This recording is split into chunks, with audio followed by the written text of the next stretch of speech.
हमारा शंकर भोलानाथ है हमारा तुम्हारा हमारा तुम्हारा शंकर भोलानाथ है हमारा तुम्हारा तुम्हारा हमारा शंकर भोलानाथ है हमारा तुम्हारा हमारा तुम्हारा महाकाल की इस नगरी में महाकाल की इस नगरी में महाकाल की इस नगरी में महाकाल की इस नगरी में अरे भोले बाबा की इस नगरी में भोले बाबा की इस नगरी में हम लेंगे जन्म दोबारा शंकर भोलानाथ है हमारा तुम्हारा तुम्हारा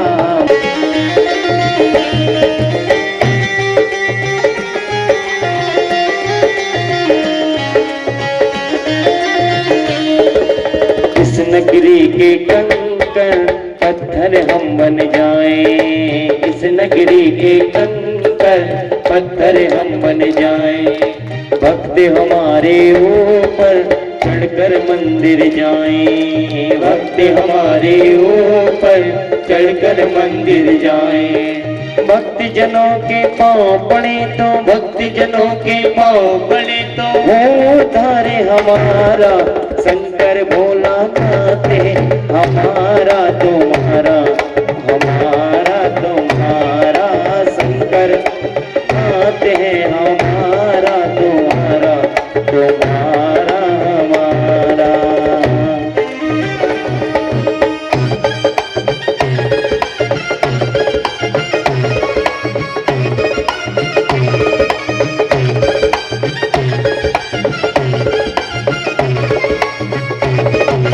जब भी ये तन त्यागो त्यागो छिपरा तट जब भी ये तन त्यागो त्यागो छिपरा तट पर जब भी ये तन त्यागो त्यागो छिपरा तट पर इतना करना भोले और मरो मरघट पर इतना करना भोले और मरो मरघट पर मेरी भस्मी चढ़े आपको मेरी भस्मी चढ़े आपको हो तारे हमारा शंकर भोलानाथ है हमारा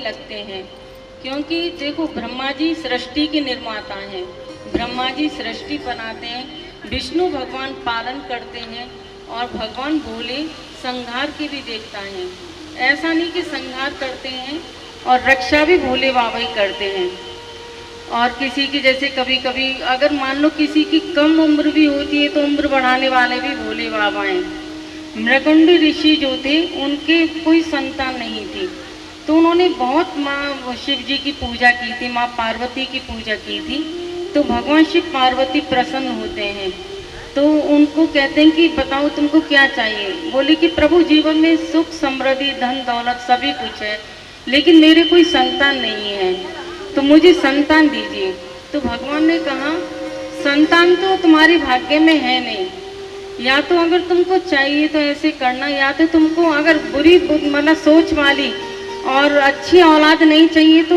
उसकी दीर्घायु हो सकती है और अच्छे गुणों वाली अच्छी औलाद चाहिए तो उसकी अल्पायु होगी 12 वर्ष की सिर्फ उम्र होगी तो उन्होंने कहा भगवान औलाद हो तो अच्छी हो भले मतलब जितने भी साल की हो अब तो उनको मार्कंडे नाम से उनके मतलब पुत्र होते हैं तो अब तो उनको जब उनके माता पिता बता देते हैं कि बेटा 12 वर्ष की इस तरह से उम्र तो जब उनको पता चलती है तो वो भगवान शिव की आराधना शुरू कर देते हैं ओम नमः शिवाय ओम नमः शिवाय अब जैसे ही ओम नमः शिवाय का जाप सुनते हैं तो संत लोग जा रहे होते हैं तो संत बोलते हैं क्या हुआ बेटा? बोले कि मेरे माता पिता ने बताया कि मेरी सिर्फ 12 वर्ष की उम्र है।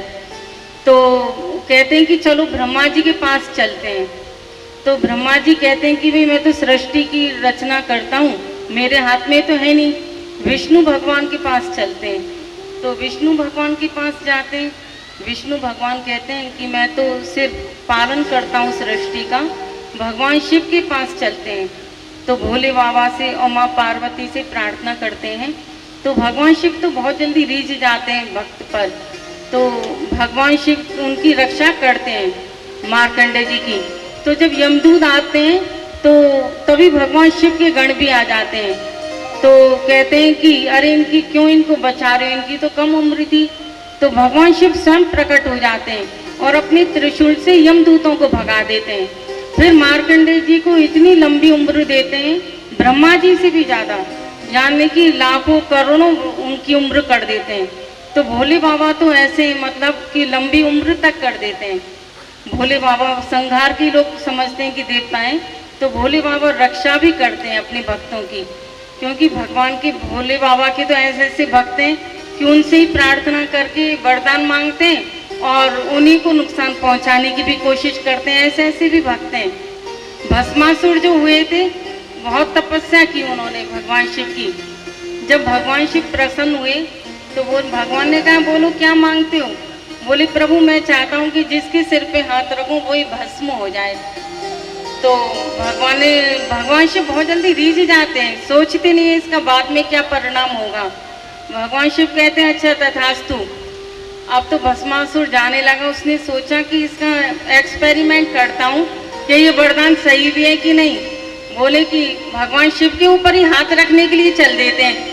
अब भगवान शिव तो डर के मारे भागते हैं आगे आगे।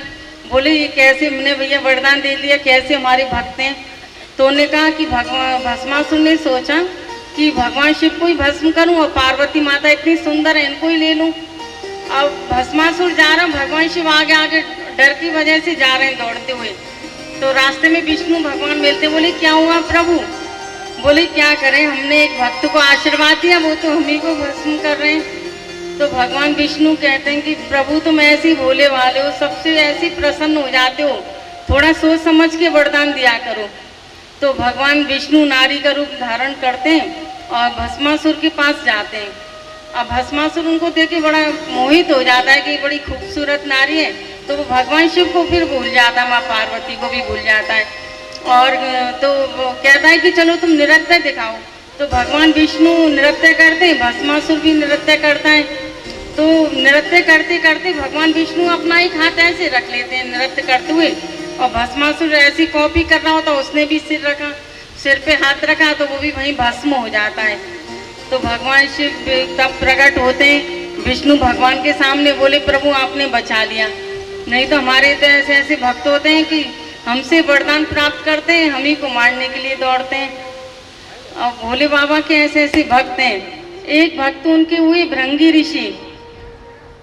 अब तो वो एक बार भगवान शिव और माँ पार्वती बैठे हुए थे, अब उनके भक्त आ जाते हैं भृंगी ऋषि, उनकी परिक्रमा करने लगते हैं।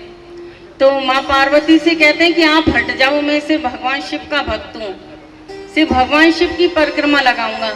अब माँ पार्वती को बहुत बुरा लगा कि देखो मेरे को भगवान शिव से अलग करने के लिए कह रहा है। तो माँ पार्वती नहीं हटती भगवान शिव के पास से। तो वो फिर एक सांप का रूप धारण कर लेते हैं और चारों तरफ भगवान की ऐसे परिक्रमा लगाते हैं कि माँ पार्वती को छोड़ के बीच में से निकलने लगते हैं। अब भगवान कहते हैं कि बताओ ये किस तरह से मेरे भक्त हैं कि अब सांप का ही रूप धारण कर लिया कि माँ पार्वती की परिक्रमा नहीं लगे। तो फिर भगवान शिव ने माँ पार्वती को अपने अंदर समेट लिया। तो भगवान शिव का जो अर्धनारीश्वर रूप है, तब से भगवान शिव का अर्धनारीश्वर रूप हुआ। आप लोगों ने फोटो कभी देखा होगा या कभी कथा सुनी होगी कि भगवान शिव का अर्धनारीश्वर रूप क्या है। तो भगवान का आधा रूप मतलब दिखा दिया कि मतलब माँ पार्वती ही मेरे अंदर है। वैसे भी भगवान शिव अंदर जो शक्ति है, बिना शक्ति के तो शव है।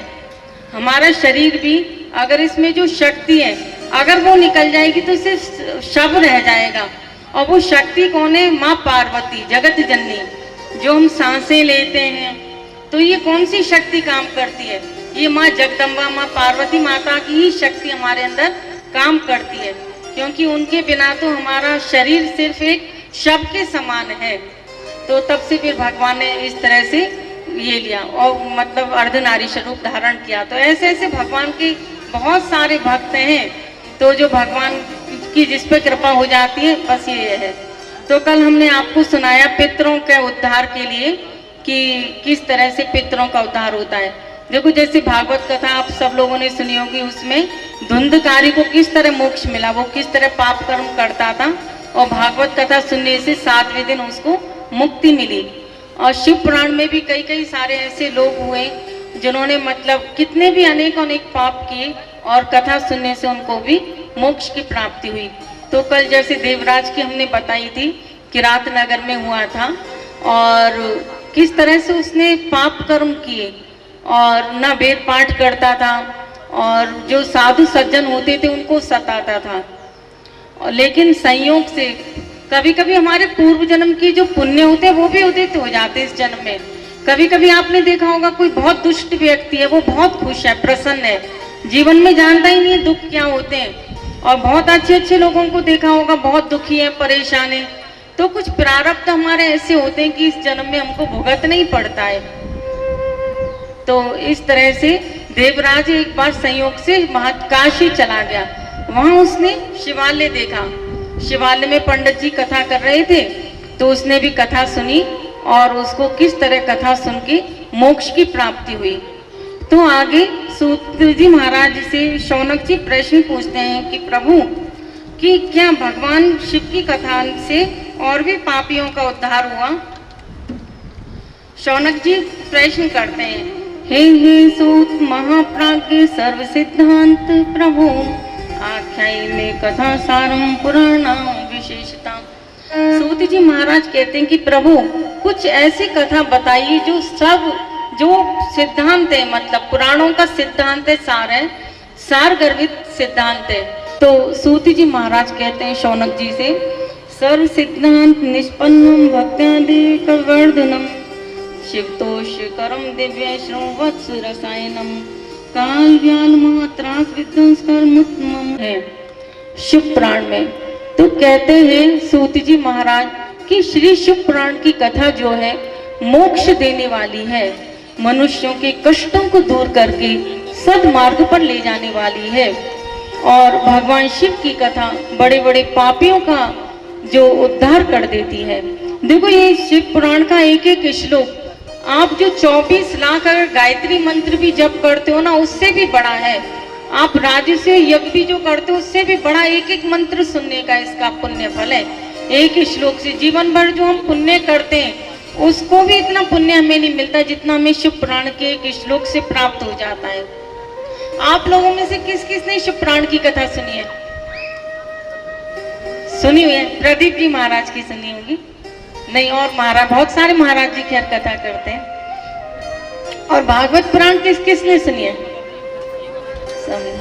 भागवत पुराण तो अधिकतर बहुत लोग सुनते हैं, लेकिन शिव पुराण की कथा कम ही लोग करवाते हैं, कम सुनते हैं।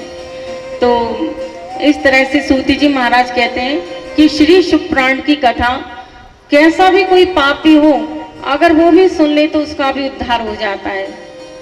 कभी कभी जीवन में कष्ट तो आते हैं, चाहे संत हो, महात्मा हो, कोई भी हो। भगवान श्री राम मनुष्य रूप में आए थे, उन्होंने भी कष्ट झेले। जो मनुष्य रूप में आया है कष्ट तो है ही है, क्योंकि ये जो कलयुग है वो दुखालय है, दुख का घर। एक बार माँ लक्ष्मी ने पूछा था विष्णु भक्त शिव जी का रुद्र अवतार है और माँ पार्वती उनके पूंछ के रूप में है। जो हनुमान जी की जो पूंछ है वो कौन थी? माँ पार्वती। तो जब रावण कपड़ा बांधता है और पूंछ में आग लगाता है तो माँ ने इस तरह से बदला ले लिया, पूंछ से पूरी लंका जला के अपना बदला ले लिया। इस तरह से पूरी बहुत सुंदर सुंदर कथाएं भगवान शिव की। तो शौनक जी कहते हैं सूत जी महाराज से कि प्रभु कोई एक कथा ऐसी सुनाओ कि जिससे उद्धार हो सके और किस किस पापियों का उद्धार हुआ। तो भगवान कहते हैं कि गोकर्ण क्षेत्र में एक बिंदुक नाम के ब्राह्मण रहते थे। अब वो भी दरिद्र थे।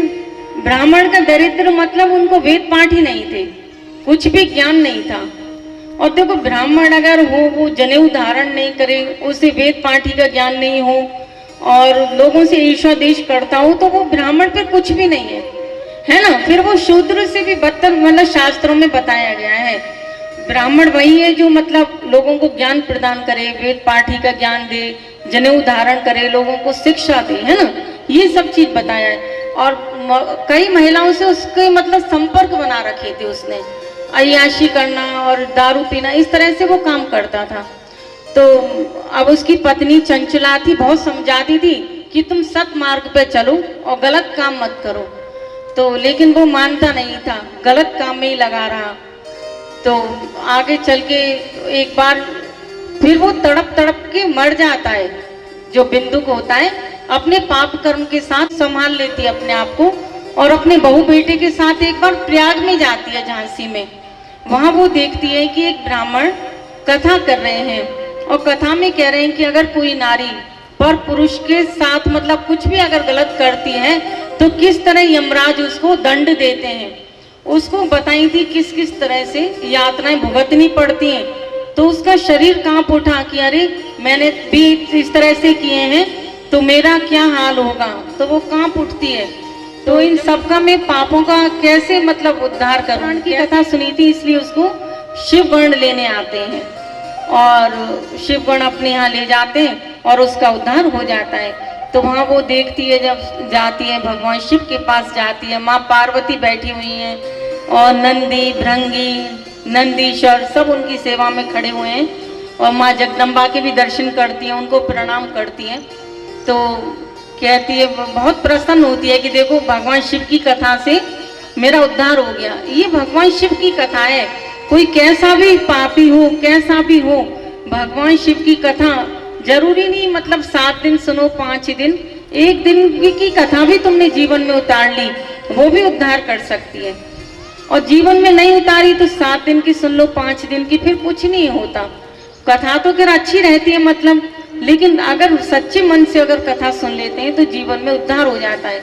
तो वे माँ पार्वती की जब सखी, माँ पार्वती उसको अपनी सखी बना लेती हैं चंचला को।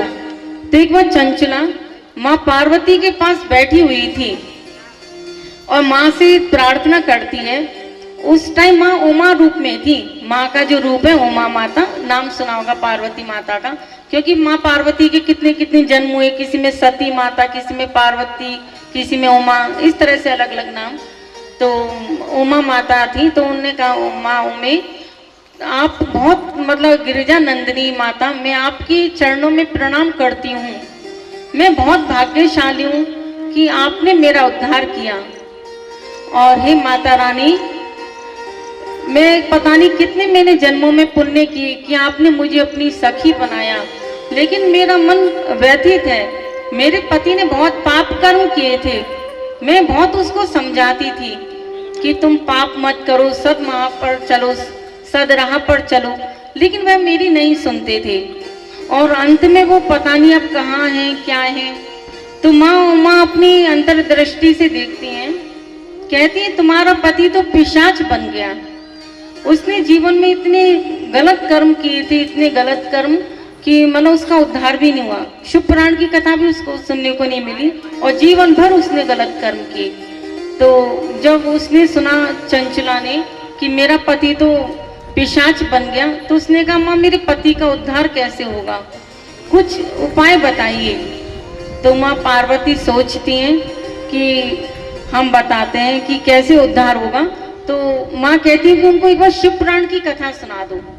तो वो तुम्बरू को बुलाती है माँ पार्वती, और तुम्बरू आता है और तुम्बरू को समझाते हैं कि इस तरह ये चंचला है और ये मेरी सखी है, लेकिन इसके पति ने जीवन भर बहुत गलत कर्म किए थे और न उसने शिव पुराण की कथा सुनी थी कभी। तो अब वो पिशाच योनि में है और तुम जाओ और उसको कथा सुनाओ शिव पुराण की, जिससे उसका उद्धार हो जाए। तो तुम्बरू बहुत प्रसन्न होते हैं कि मैं बहुत सौभाग्यशाली हुआ कि मुझको ये सौभाग्य प्राप्त हुआ। और वह नारद जी को लेके और उनकी सखी चंचला को लेकर जाते हैं, तो देखते हैं कि उनका पति पिशाच बना हुआ जगह जगह घूम रहा है, अपना ही मांस खा रहा है, ना हंस रहा है, कभी रो रहा है कुछ। बिल्कुल पिशाचोनी में था। तो तुमरू उसको बांध के एक जगह बिठा देते हैं कथा सुनाने के लिए, ताकि एक जगह स्थिर होके बैठ सके। तो भगवान शिव की उनको कथा जब सुनाते हैं तो देवताओं को पता चलता है कि यहाँ तो शिव पुराण की कथा हो रही है। तो बहुत सारी नदियाँ आने लगती हैं, सभी भगवान देवी देवता आते हैं, बहुत सब लोग आते हैं कथा सुनने के लिए। और भगवान शिव पुराण की जब कथा फिर सुनाते हैं तुमरू जी, आगे अर्जुन भी एक भजन सुनाएंगे, फिर आगे कथा में प्रवेश करेंगे।